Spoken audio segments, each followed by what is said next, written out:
In the quiet, time-worn town of Willow Creek, a poor 12-year-old boy stood each day outside an old, run-down bike shop, staring at a worn-out bicycle in the window. He dreamed of taking his disabled little sister to see the whispering tracks beyond the edge of town. Inside, a silent black old man, the shop's owner, watched him from afar. Then one day, the bike was gone. The boy didn't know it yet, but a quiet gift was on its way, for him and his sister. Before we dive into this story, let us know where you're watching from. We love to hear your thoughts. The hum of life in Willow Creek was less a roar and more a gentle sigh. A town that wore its past like an old work jacket, faded, a bit frayed, but still holding strong against the years. It was a place where the sun seemed to stretch its stay, casting long shadows across cracked sidewalks and mailboxes that had seen better days. Summers didn't just arrive here, they settled in, draping everything in a warm, lazy haze, scented with honeysuckle and the faint, familiar tang of motor oil. On the edge of Elm Street stood a shop that seemed untouched by the swift currents of modern time. Stone's Cycle Works. The paint on its sign, once a vibrant blue, had peeled away, leaving only faint hints of its original color. Dust, thick and undisturbed, clung to the windows like stories no one had bothered to uncover. Inside, among shelves laden with aged tires, a jumble of metal parts, and tools that looked as if they'd been handed down through generations, worked a man as weathered and resilient as the shop itself. Arthur Stone was 67. His back held a slight curve from countless hours bent over workbenches, and his eyes carried a deep-set knowing, the kind that came from observing more than speaking. He was a man of few words, and when he did speak, his voice was dry, measured, as if each syllable had to earn its right to exist in the air. Most children in Willow Creek gave Stone's Cycle Works a wide berth. They whispered that Arthur had a stare that could pierce through pretense and a silence as unyielding as a locked vault. But one boy felt no trepidation in that quiet, not because he possessed an unusual bravery, but because he carried within him something even quieter than Arthur's reserved demeanor, a steadfast purpose. 12-year-old Caleb Miller began appearing outside the shop sometime in early June. He never said much, simply positioned himself against the old brick wall, his hands tucked deep into the pockets of his worn khaki shorts.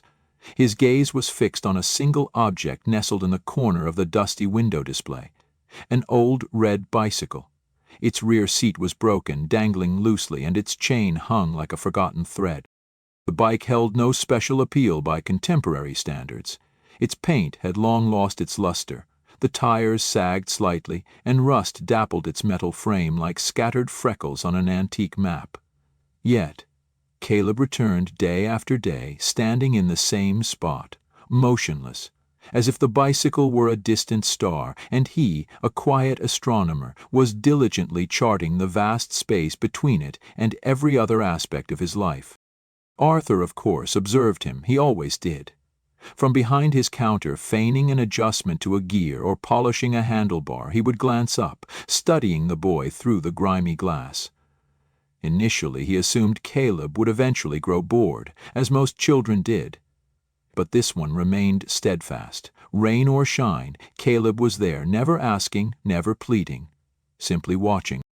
One sweltering afternoon, the kind of heat that made sweat beat along your neck before you even stepped outside, Arthur finally emerged onto the porch of the shop, wiping his hands on a rag that seemed to predate Caleb himself. "You planning to stare at that thing until it fixes itself?" he grumbled, not quite looking at the boy. Caleb didn't flinch. He pulled the brim of his baseball cap a little lower and spoke softly, his voice barely a whisper against the oppressive heat. I think if I had it, I could take my sister somewhere, anywhere." Arthur arched an eyebrow, still unsure whether this young man was remarkably slow or simply profoundly earnest. "It doesn't run," he stated flatly. "That seat snapped clean off, and the gears slipped." Caleb nodded. "I know, but I can learn. I can fix it, maybe. I just want to take Maya out. She can't walk far, her legs. They're not right. She says it burns when she tries, so she stays inside most days, but if I had a bike with a seat for her, maybe we could see the whispering tracks. She's never been.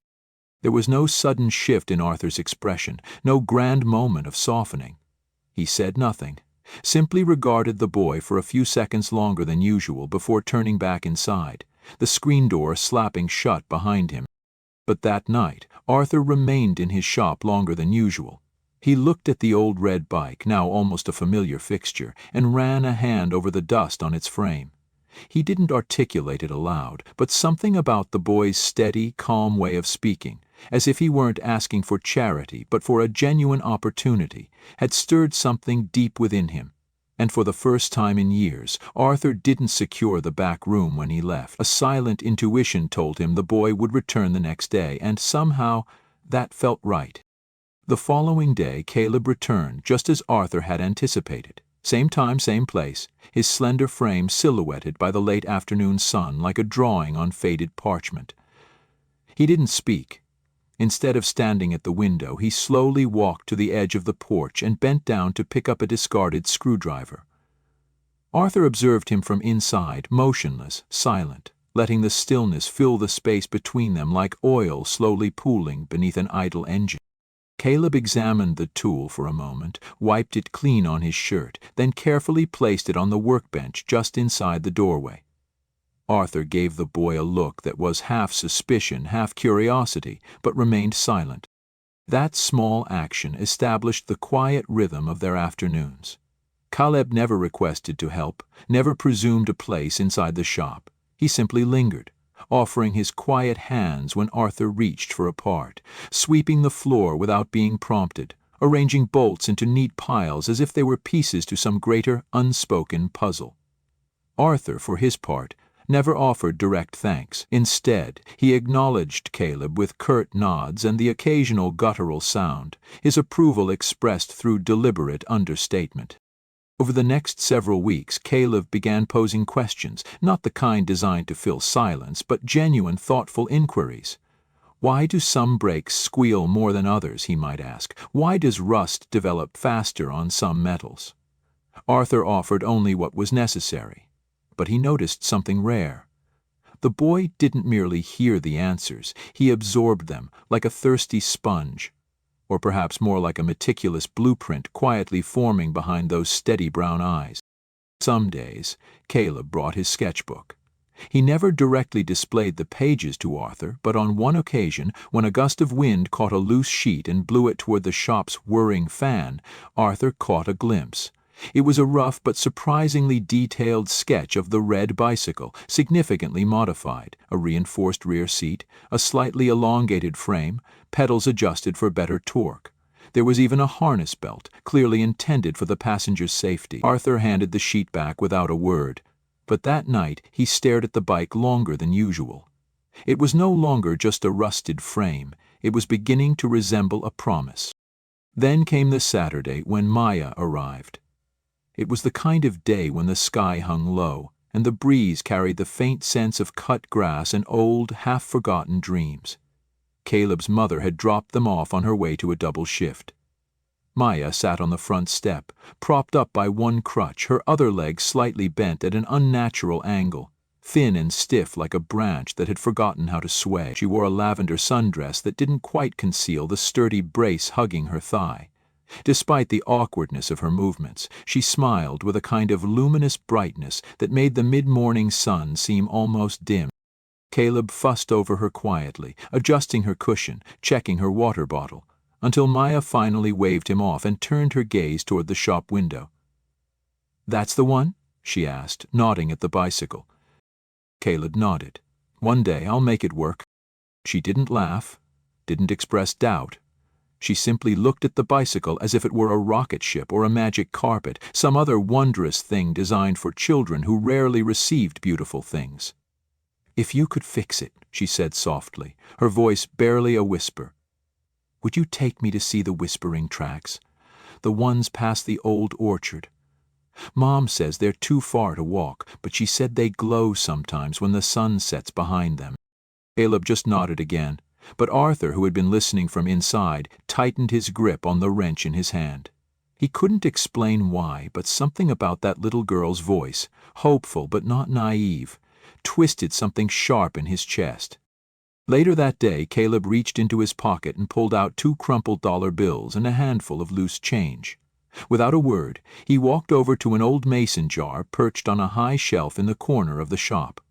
A piece of masking tape adorned it, the words "Hope Jar" scribbled in fading marker, a relic from some long-forgotten fundraiser or a fleeting impulse from years ago. Arthur had kept it more out of habit than any real expectation. Caleb dropped the money in, and the clinking of the coins against the glass echoed louder than it should have. "I know it's not much," Caleb said, his eyes on the jar. "But I'll keep saving. I'm not asking you to give it to me, just, maybe, don't sell it yet." Arthur didn't respond. He didn't need to. He stared at the jar long after the boy had left, the dust around it disturbed for the first time in years. It sat there now, like a quiet heartbeat, soft, steady, insistent. And that night, for the first time in as long as he could remember, Arthur Stone unlocked the back room, pulled out his old tool chest, and began meticulously sorting through the parts that still held some life left in them. Because something about that kid, about those 2 kids, made the old man wonder if maybe, just maybe, not everything rusted with time. Some things just patiently waited for the right hands. It happened on a Thursday, the kind of day that offered no warning of the shift it was about to bring. The sky was pale and indifferent, and the breeze carried the dry scent of dust from the nearby rail yard. Caleb showed up after school, as always, a little sweaty from the walk, his trusty sketchbook tucked under one arm. He stepped onto the porch of Stone's Cycle Works like it was a sacred ritual, right foot first, then a soft rap on the doorframe. But the moment his eyes fell on the front window, everything changed.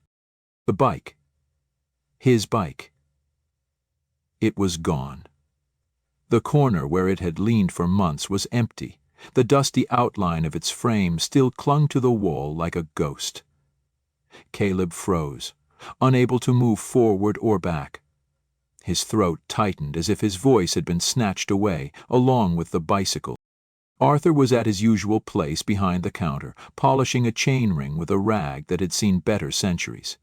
He didn't look up immediately. When he finally did, his eyes didn't hold their usual flicker of knowing. They were flat, almost tired.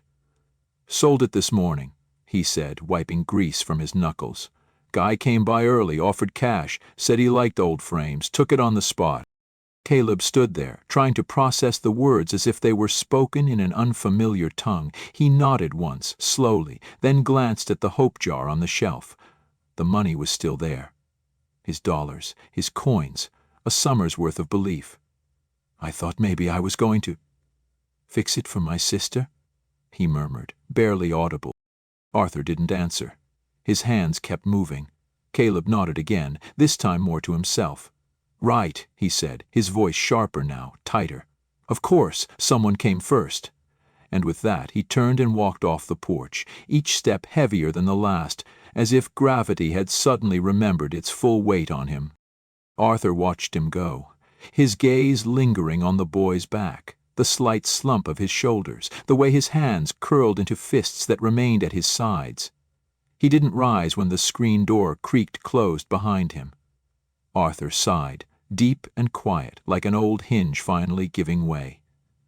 The truth was, there had been no buyer, no early morning visitor. The bike hadn't been sold. It had been moved, tucked away in the back, behind the old tarps, already disassembled, already halfway into becoming something entirely new. Arthur had planned it all, silently, methodically.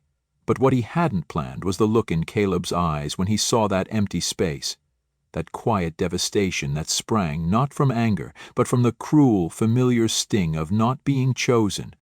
That night, Arthur sat alone in the shop long after closing. A single bulb swung overhead, casting slow-moving shadows across the workbench. The red frame lay bare across the table, stripped and sanded, its rusted joints now gleaming silver with the promise of fresh welding. Next to it were carefully arranged components. New pedals, a sturdy reinforced backrest, a padded seat wide enough for a small girl with a crooked leg to sit without discomfort. There was even a hand-stitched strap Arthur had sewn himself, fumbling with the needle like a clumsy fool until he got it precisely right. He'd planned to surprise the boy, to make it a quiet gift, maybe for his upcoming birthday. No grand pronouncements, no fanfare, just leave it where Caleb would discover it, perhaps with a simple note signed, "A Friend." But now, with the image of the boy's wounded silence still hanging in the air like smoke, Arthur wasn't so certain anymore. In his mind he heard Maya's voice from that Saturday. "If you could fix it, would you take me to see the whispering tracks?" And it struck him harder than he'd expected. Because some children didn't ask for miracles, they asked for motion, for a way to move forward in a world that consistently tried to hold them still. Arthur knew what it was like to stand still, to let years accumulate like dust. Perhaps he couldn't alter the past, but maybe, just maybe, he could help a child move through it. So he kept working, quietly, tirelessly. The next few nights blurred into each other, cutting, welding, painting, adjusting. The shop filled with the sense of polish and old rubber, of sweat and a stubborn, quiet hope. By the time he tightened the very last bolt, his hands ached in a way that felt almost sacred. The bicycle was no longer a relic. It was a gift. But not just any gift. It was a chance, a message wrapped in gleaming chrome and unspoken compassion, and it had to be delivered just right. No fuss, no credit. Just a small miracle left on a doorstep, waiting to be found. It was Sunday morning when the knock came, 3 soft taps against the front door of the Miller home, just as the sun began its ascent over the rooftops of Willow Creek. The sky was painted in hushed tones of peach and violet, colors that whispered rather than shouted, and the air still carried the cool breath of dawn. Caleb's mother, already half-dressed for her morning shift, resting the door to find a large, shapeless object wrapped in an old gray tarp resting on the front step. No one was in sight, just the stillness of the street and a faint scent of grease and pine drifting in the air, as if something had been waiting in the shadows and had slipped away the moment it was perceived. Caleb was in the kitchen rinsing out a bowl when he heard his mother call his name, her voice low, surprised, not quite alarmed but certainly not casual. He rushed to the door, and when he saw it, he stopped cold. The tarp was tied neatly at the bottom with twine. No name, no card, just a folded piece of paper tucked under the knot. Caleb reached for it with cautious hands, his breath caught in his throat, his heart thudding like a hammer against his ribs. He unfolded the note, read it once, then again and again. The handwriting was firm, slanted, unfamiliar but deliberate. It simply read, "The world needs more movement, not permission. Happy birthday, Caleb. A friend?" His hands trembled as he untied the twine and slowly, inch by inch, peeled back the tarp, like unwrapping something profoundly sacred.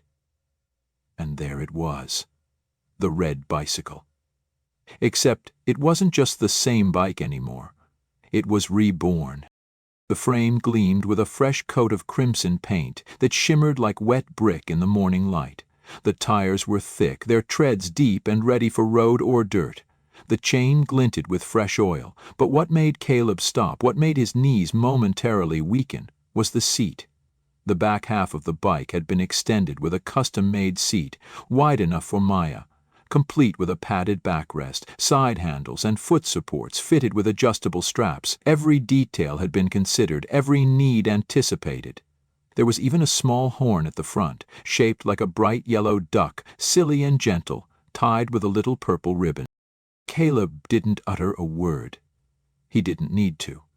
Maya was already behind him, her crutch tapping softly against the floor, her mouth falling open when she saw the bike.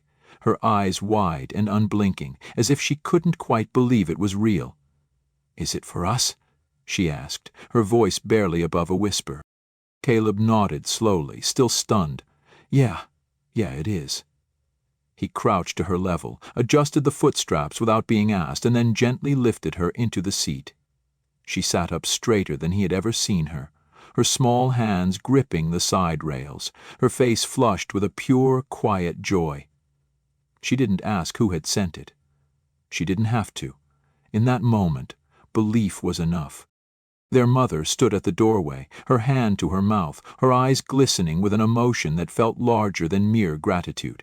She said nothing, only nodded once, silently giving a permission that had never truly needed to be asked. Then Caleb climbed on, testing the balance, gripping the handlebars.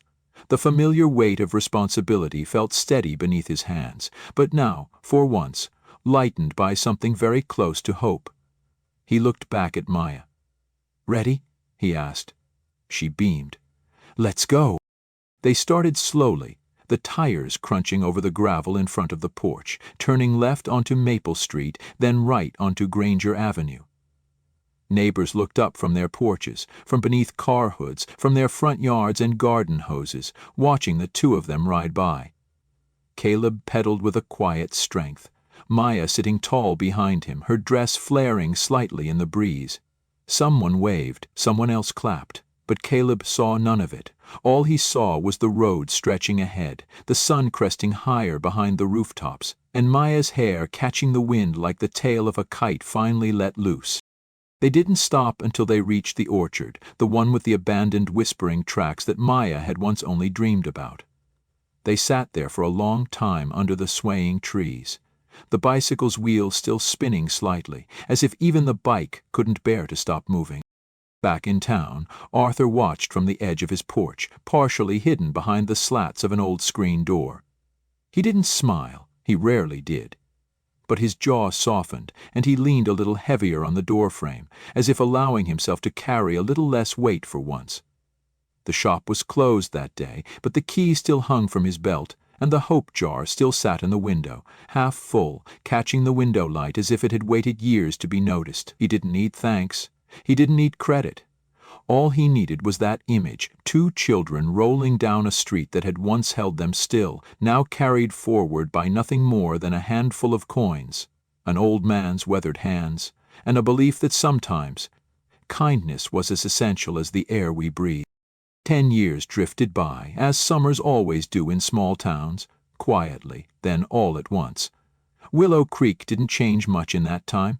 The streets cracked a little more, the paint on the old water tower faded from sky blue to something closer to silver gray, and the whispering tracks near the orchard were finally swallowed up by weeds and time.